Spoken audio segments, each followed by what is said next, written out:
O que as técnicas são para a terapia cognitivo-comportamental?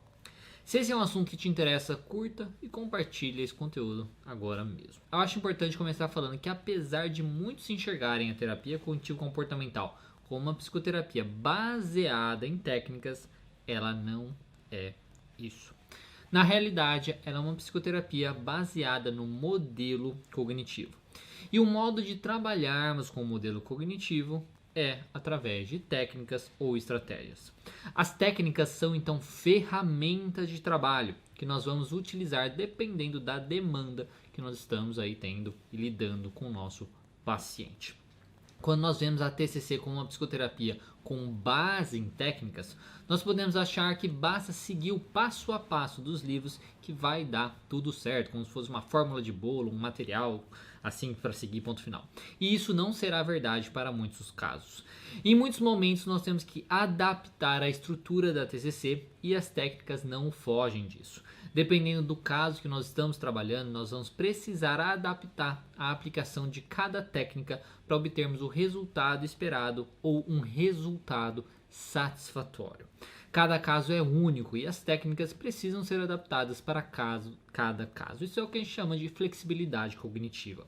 Tudo vai depender do pensamento do seu paciente, dos seus comportamentos, das suas comorbidades, do momento do tratamento e vários outros fatores que você só saberá ao conhecer o básico da terapia cognitivo-comportamental.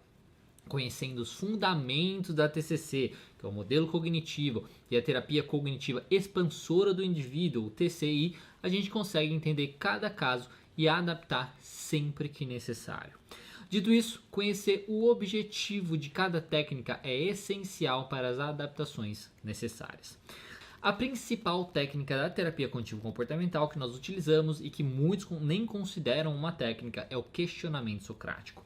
Ele consiste em realizar questionamentos variados para conseguirmos com que o paciente chegue a conclusões próprias pela descoberta guiada.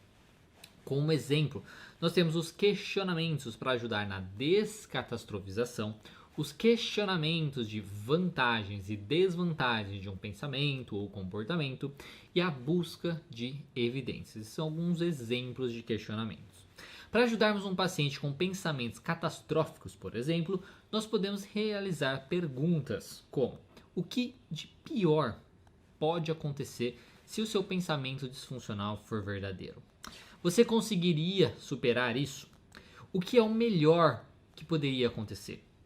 Qual o resultado mais realista nessa situação?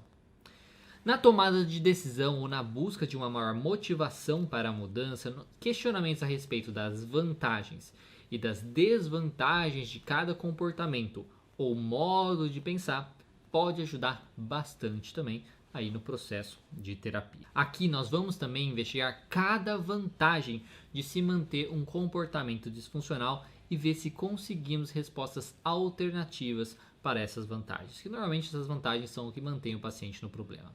E na busca de evidências de que um pensamento é verdadeiro ou falso, nós vamos simplesmente questionar, vamos começar dessa maneira. Quais evidências que apoiam essa ideia? Quais são as evidências contra essa ideia? Muitas vezes também nós precisamos que o paciente teste os seus pensamentos disfuncionais para que a gente tenha mais evidências. Ou nós precisamos que ele coloque em prática uma nova forma de pensar e uma nova forma de agir. E nesses momentos nós podemos fazer o uso de uma segunda técnica muito boa, que é o experimento comportamental.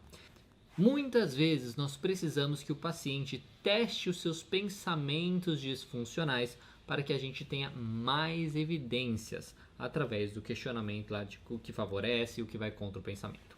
Ou nós precisamos que ele coloque em prática uma nova forma de agir e uma nova forma de pensar.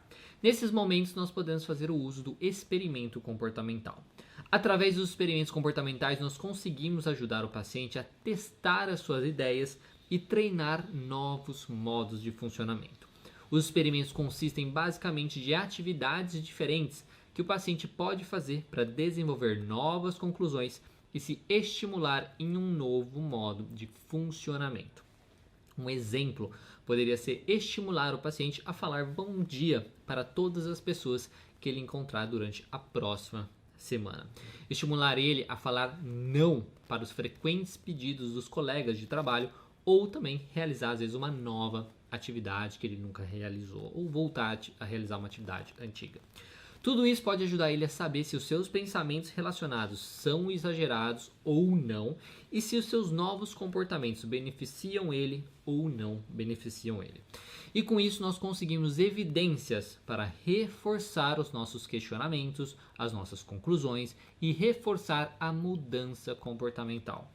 Quando nós temos esses dados, nós vamos usar uma estratégia muito pouco falada da TCC, que eu considero a mais importante, principalmente quando a gente fala aí das 3 grandes técnicas da TCC, que é o cartão de enfrentamento. A última técnica que eu quero falar nessa série aí de conteúdo sobre as 3 grandes técnicas e estratégias da TCC é talvez a mais importante de toda a terapia cognitivo-comportamental.